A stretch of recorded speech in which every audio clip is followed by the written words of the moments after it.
Hello, I'm glad you're here. I'm Dr. Kimberly Garver, member of the Department of Radiology at Michigan Medicine.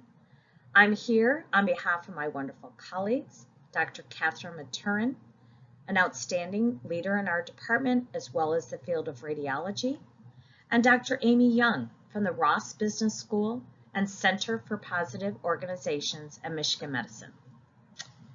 We were fortunate to have 3 undergraduate students assist us in this project, which was funded by a grant from the Michigan Medicine Wellness Office.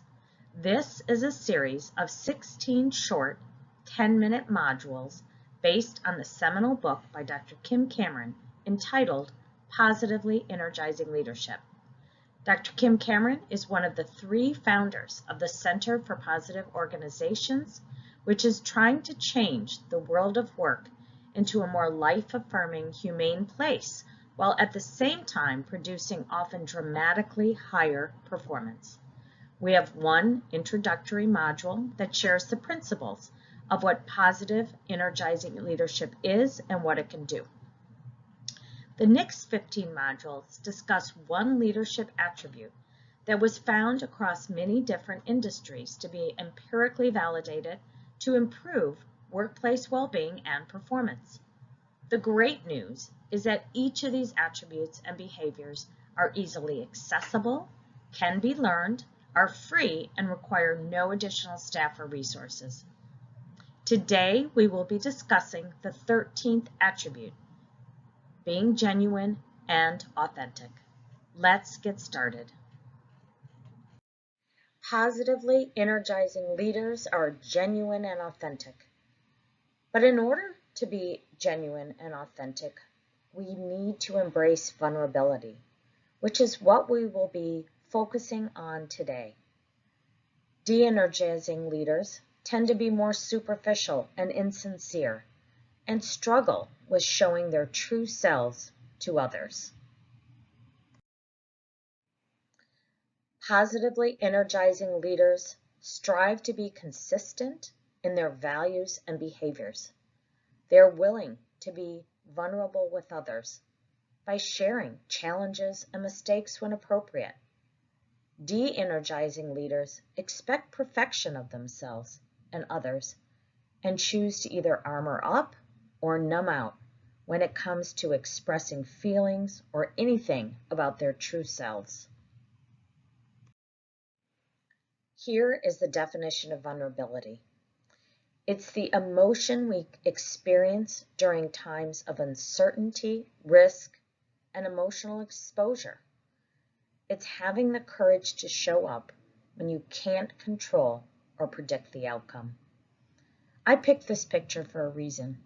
One of my most vulnerable times was when I got stuck at the top of a mountain in a blizzard with my family, and I was completely dependent on the goodwill of others to help. This is one of my favorite quotes by Teddy Roosevelt and reminds us, especially those who lead and make decisions, how vulnerable we are when we do this. We all are in the arena facing difficult decisions at times in our lives, and this helps me remember that at least I'm in the ring daring greatly. I'm going to read this out loud because it's so impactful. It's not the critic who counts, not the man who points out how the strong man stumbles, or where the doer of deeds could have done them better. The credit belongs to the man who's actually in the arena, whose face is marred by dust and sweat and blood, who strives valiantly, who errs, who comes short again and again, who spends himself in a worthy cause, who at the best knows in the end the triumph of high achievement, and who at the worst, if he fails, at least fails while daring greatly, so that his place shall never be with those cold and timid souls who neither know victory nor defeat. I highly recommend you watch this 20-minute TED Talk by Dr. Brené Brown on the power of vulnerability. Her entire research career has been spent on studying shame and vulnerability, and this is an incredibly compelling story. In this TED Talk, she explains these 3 critical points. That connection is why we are all here, and it is necessary for survival and our well-being. That real connection with others requires us to be authentic and vulnerable, and live what she calls wholeheartedly. We can numb out bad feelings such as shame and vulnerability, but when we do this, we also numb out all of the good stuff too: joy, empathy, gratitude, and compassion. Here are some common myths about vulnerability. 1, that showing vulnerability is weakness. However, every truly courageous act requires managing massive vulnerability. 2, I don't do vulnerability. Pretending we don't do vulnerability means we are letting fear drive our thinking and behaving without being self-aware. 3, I can go it alone. But we are really hardwired for connection and belonging.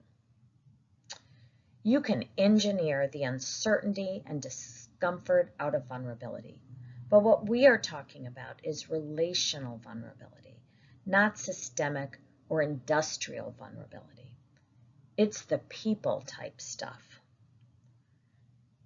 Trust comes before vulnerability. Actually, trust is the stacking and layering of small moments of reciprocal vulnerability with others over time.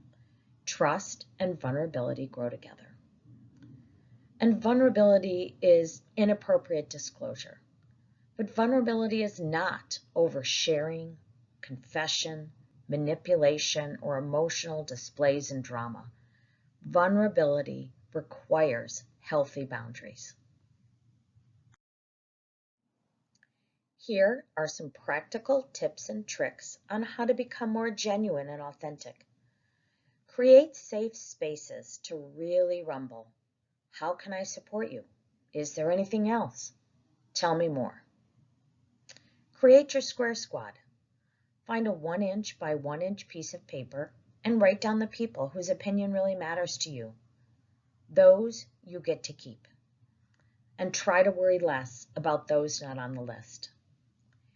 Define your boundaries very clearly and explain them, what you will do and what you won't do and why. And have the courage to tell people who you truly are with your whole heart and what matters to you. Here are some more practical tips and tricks to become more genuine and authentic. Give up the expectation of perfection from yourself and others. Learn more about self-compassion. Learn how to recognize catastrophizing, all the things that can go wrong if you share, and talk back to these thoughts. What evidence do you really have? Be more present in the moment and mindful to allow space for sharing, know the power of the pause, and allow vulnerability to occur.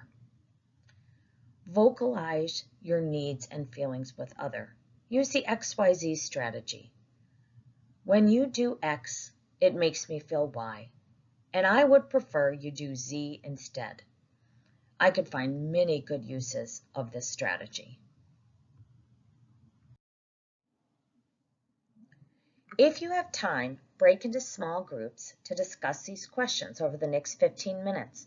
Small groups are best kept at 4 to 6 people maximum.